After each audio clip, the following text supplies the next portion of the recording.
Magandang araw po mga kababayan.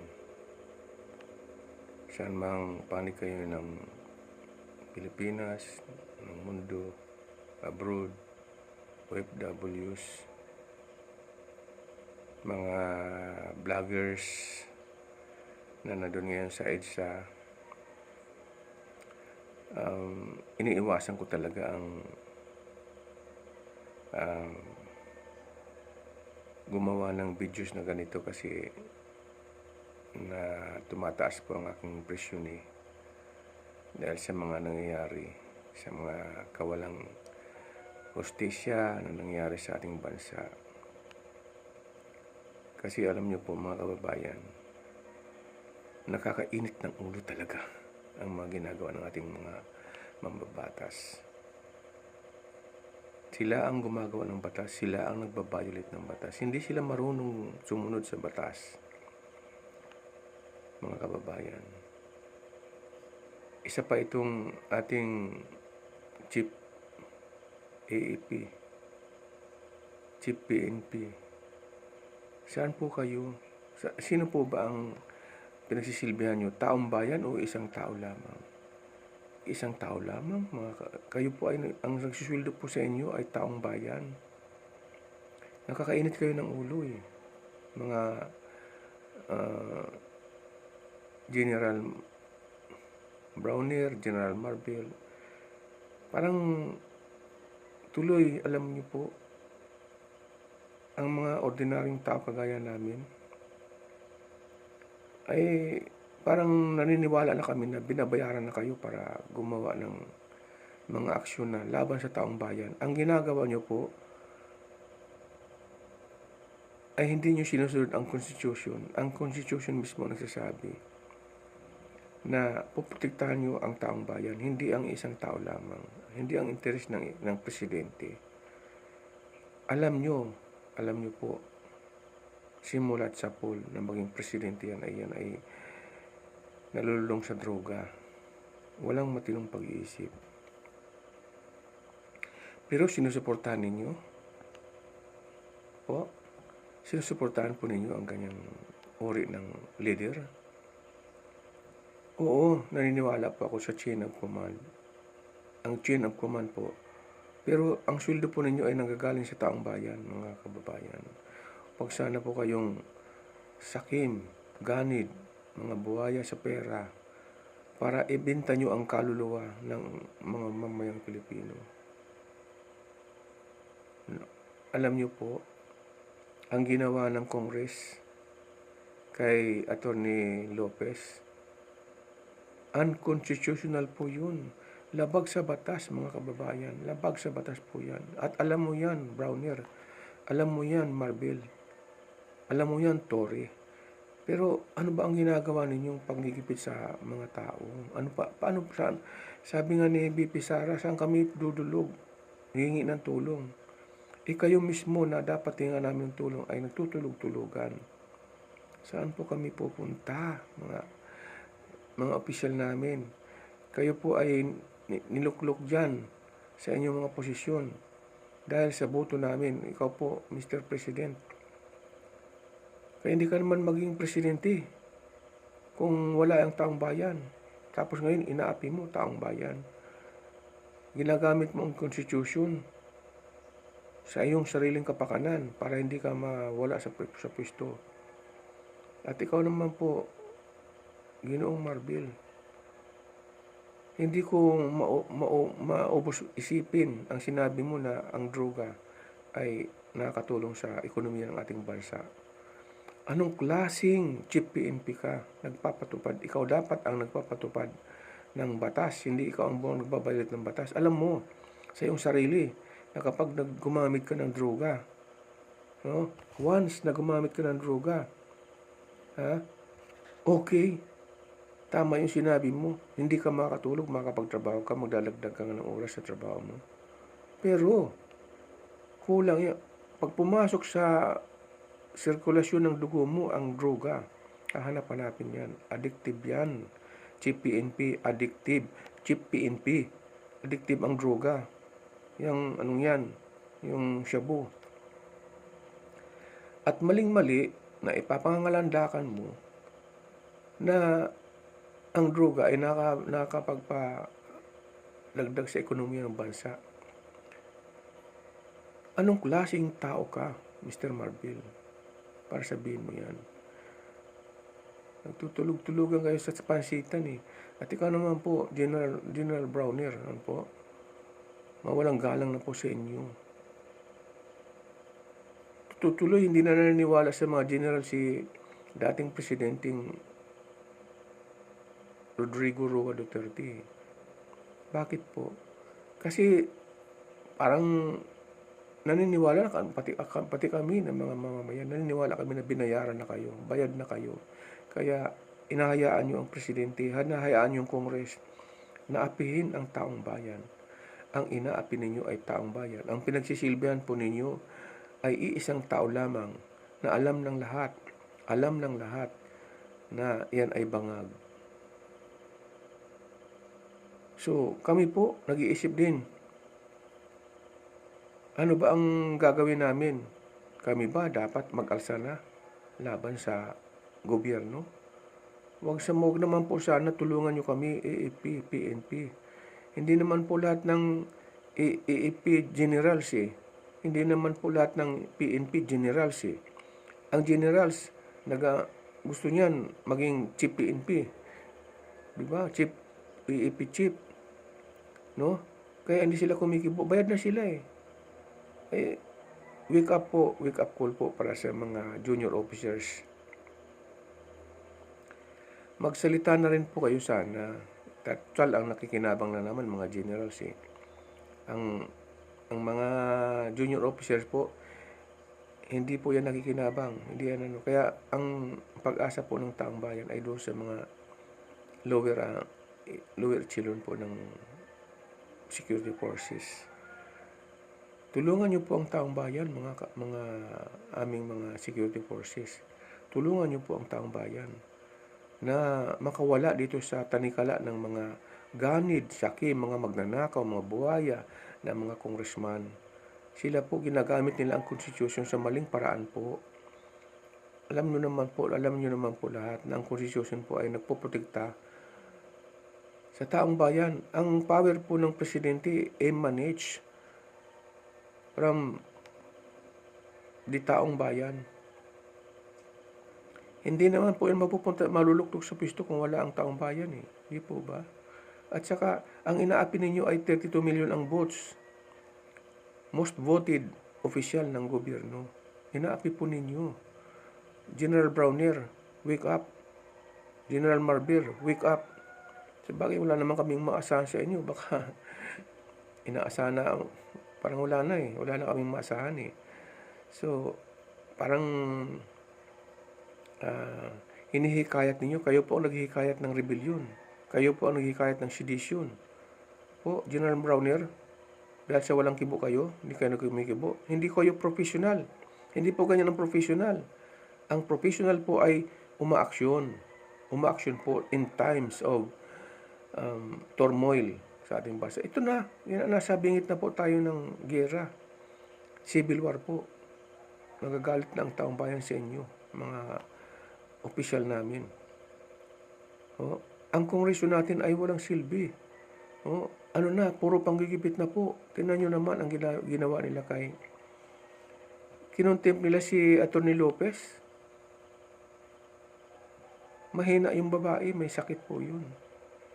Tinulungan lang siya ni BP Sara kaya medyo kaya siya nabubuhay hanggang ngayon. Tapos, ito namang si Tory. Kudo action ka agad. Kukunin sa St. Luke's yung tao na nagpapagaling. Dadalhin sa correction for women. Alam nyo, hindi yan kriminal. At abogado yan. Naintindihan niya ang kanyang human rights. Ang kanyang rights invaded. And the constitution. po. Bill of Rights po yan eh.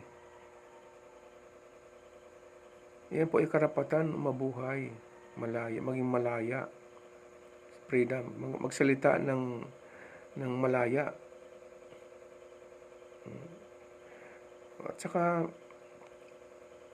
may karapatan po ang bawat tao sa magsasalita ng malaya. Wala naman kayong, sabi nga ni Marcolita, ni Congressman Marcolita, wala kayong totality ng basis kung bakit ikukontempt niyo yung tao. Alalagdagan nyo pa ng 10 days. Ito naman, nakikita nyo ba yan? Kitang-kita po ng taong bayan yan na ang kriminal, yung convicted criminal, ang nagko-contempt dito sa isang matinong tao na gumaganap lang naman sa kanyang tungkulin. Alam niyo po mga kababayan, masama na po ang nangyayari sa ating bansa. Napakasama na po. Napakasama na po. At papunta na po tayo sa, ina-agitate po tayo ng Congress, ina-agitate po tayo ni Marcos, ni Browner, ni Marvel na mag-alsa na sa taong bayan. Kapag taong bayan po ang kumilos, abolish po yung Congress. Abolish po yan. At kayo po dapat ang makulong, mga congressman. Kayo po dapat ang nasa kulungan dahil kayo po ang nagnanakaw ng ating pera. Ninanakaw lang po ninyo. Wala kayong project. Ito si BBM, pinagmamalaki niya yung 5,500 flood control project. Nasaan? Alam nyo naman po na kasalanan po yan. Kasalanan po yan. Yung sin of omission, yung neglect of duty. Kung maraming mamamatay na Pilipino, kasalanan po yan ni BBM. Kasalanan po yan. Kasi nagwawalang kibo lang po siya sa mga namamatay na Pilipino sa baha. Neglect of duty, gross neglect of duty po yan. Baliwala lang sa kanya ang buhay ng Tapos ngayon nagsalita si BP Sara na putang ina mo, BBM, no? Totoo naman. Nakita mo naman, utang na loob mo sa mga Duterte ang pagpapalibing sa ama mo. Napakawalang hiya mo, sir. Napakawalang hiya mo. Magpapakulong ka dahil sa sinasabi na walang hiya ka. Hindi mo kaya ang taong bayan, Mr. President. Kung sakali mang lahat ng vlogger ay kaya mong ipakulong, hindi lahat po ng taong bayan. Mag-aasa po ang taong bayan. At kung hindi man po kayo makakatakas papuntang Hawaii ulit, sa Amerika, kung saan man kayo na nakapag-ipon na ng pera, kayo po i-execute dito sa Pilipinas. Totoo po yan. Natatakot ako sa mangyayari po sa inyo, sa inyong pamilya, Mr. President. Hindi kayo natututo. Paano kang matututo? Hindi ka naman nag-isip ng tama. Hindi naman ang isip mo po ay makahitit lang ng cocaine. Biruin nyo, Chief Marvel, Browner, nagsasawalang kibo lang kayo dyan sa drug din sa Malacanang. Ang dami-daming mga pagkukulang ng presidente. Tapos ngayon gigipitin nyo si BP, lalagay sa subpina ng NBI dahil sa kautusan ninyo, dahil nagsalita siya. Ano naman po doon, kung meron pong pasubali, kung ipapapatay si BP Sara, mayroon ng taong papatay doon sa kay BBM, kay Lisa, kay Romualdez. O kung, hindi naman sinabing papatayin siya Kung, patay na doon si ayon sa mga matatalinong at mga abogado, wala namang krimen yun Walang krimen yun kahit na subpina pa yan ng NBI.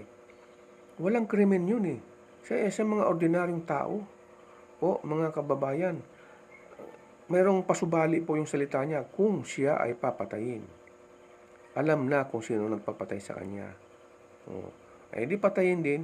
Nakita nyo naman po yung sabi nga ni VP Sara, walang kalaban-laban yung si Benigno Aquino Jr.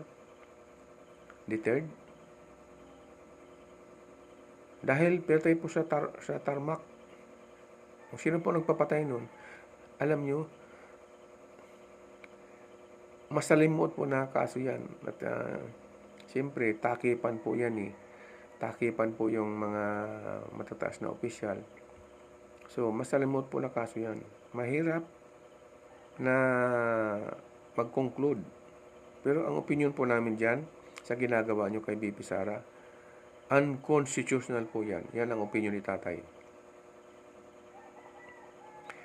Opinion po yan ni tatay sa edad na 70 anyos.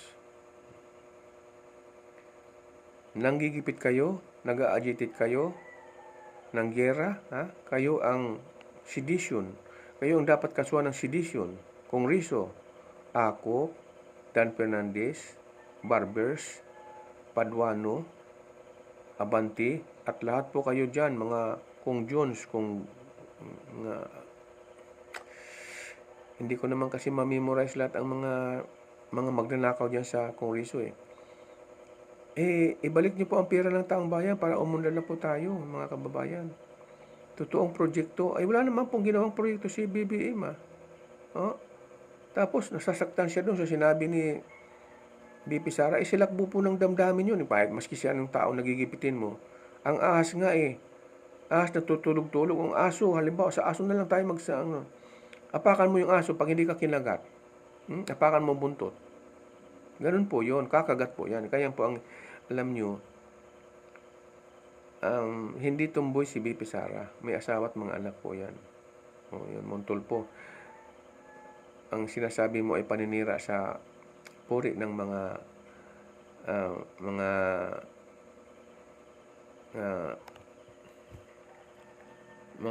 alanganin.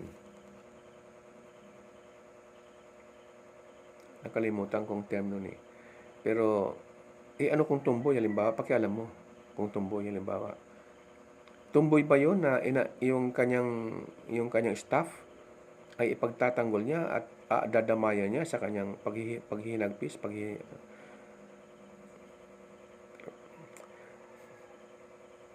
alam nyo,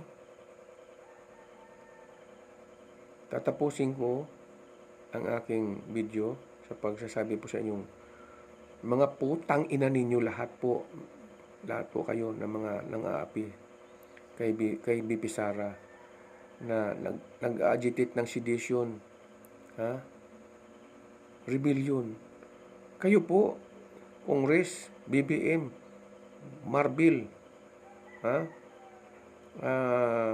Browner, kayo po ang nag-agitate. Sa kaso po ni itong si Marbil at saka si Browner, nagsasawalang kibo kayo, ganyan na, nalasabingit na tayo ng giyera. Hindi nyo ba naiisip yan na si Castro ay convicted? NPA po yan. Mayroon po tayo sa Congress na NPA, nagpapalakad po ng gobyerno. Anong klaseng security forces po kayo, Marbil at saka si Browner? Anong klaseng security forces po kayo? Sino po ba ang pinagtatanggol nyo? Pera? Wala, hindi namin po maubos maisip kung saan kayo humuhugot ng kapal ng mukha. Yun lang po yun. Maraming salamat. Lahat po tayong mga kababayan, mag-ingat na po tayo at kung maaari, totoo po yung sinabi ni Pinoy Survivor.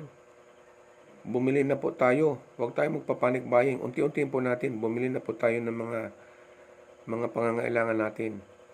Bigas, importante po yan kasi baka po matuloy itong panggigipit nila kay VP Sara. Sigurado po yan, tuloy po yung revolusyon.